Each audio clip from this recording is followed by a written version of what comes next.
大家好，我是夏妈。今天我们来做咸蛋黄月饼，分享2种月饼皮，不管有没有烤箱都可以做。这里我准备了100个的新鲜咸鸭蛋，1块钱1个。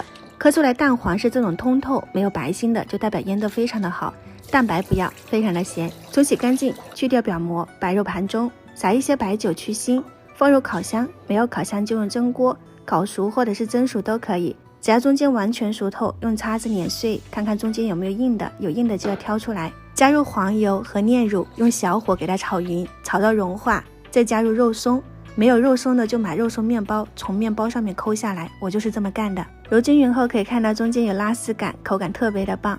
给它搓成团，放入冰箱冷藏备用。今年就这一个馅料，接下来就是月饼皮啦。广式月饼皮就是用花生油、糖浆、碱水这3样，给它搅到完全融合，倒入面粉，揉成团就可以了。这个要提前做，一般要松弛2到3个小时以上，可以放到冰箱。第二个就是酥皮，就是面粉、白糖、清水、油这4样，给它揉成一个软一点的面团，中间要包入面粉，加入食用油做成的油酥，像这样子，给它撑开，包进去油酥，捏合，收口一定要包紧，避免破酥。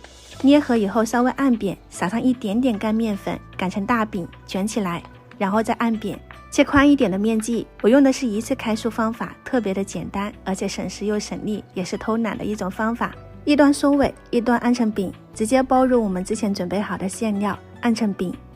一个放入平底锅，小火慢烙；一个是喷上一些清水，放入烤箱，先烤上几分钟，再刷上蛋黄液继续烤。不管是哪一种工具，只要饼皮熟化就可以出锅，我们的咸蛋黄月饼就做好啦。看相虽然是不怎么完美的，但是口感好吃香酥就可以了。最主要是家人吃得开心，自己也不累，两全其美。